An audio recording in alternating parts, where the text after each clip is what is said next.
Bonjour, aujourd'hui nous allons vous présenter les mesures et niveaux de santé, de bien-être et de la cohésion sociale des populations. Donc premièrement, nous verrons les indicateurs, deuxièmement leurs fonctions, troisièmement les producteurs de données, quatrièmement l'épidémiologique et nous conclurons cette vidéo.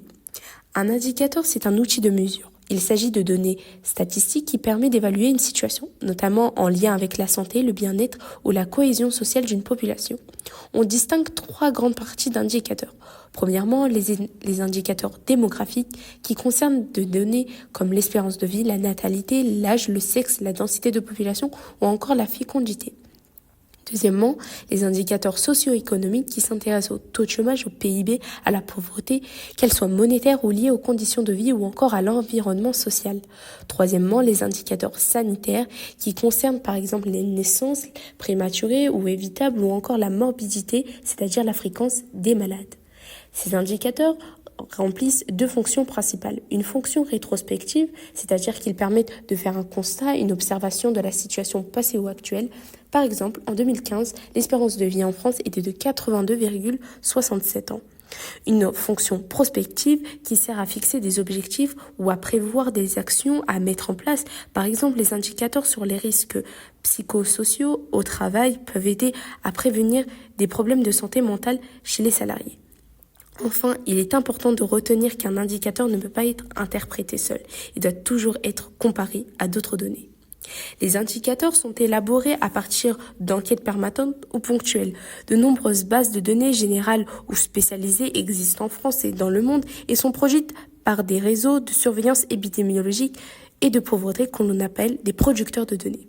Les producteurs de données sont toute personne ou organisation chargée de la création, de l'alimentation ou de la gestion d'une base de sanitaire et sociale. Ce sont les producteurs de données qui cherchent les données sur l'état de santé et de bien-être social des populations, le système de santé et son fonctionnement, structure, professionnelle, dépenses ou accès aux soins, les problèmes de santé, etc. Il existe plusieurs organismes et chacun étudie un domaine particulier. Exemple, les producteurs nationaux comme l'INSEE, l'INED, SPFF, et international, l'OMS, l'Eurostat et l'OCDE.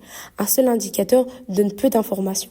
En les croisant, les pouvoirs publics comparent mieux la santé et le bien-être de la population car les indicateurs sont liés.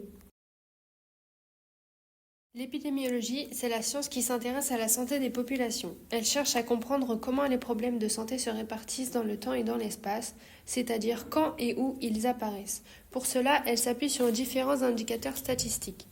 Aujourd'hui, on distingue 4 grands types d'épidémiologie. L'épidémiologie descriptive, qui consiste à recueillir des données chiffrées pour dresser un état des lieux de la santé d'une population.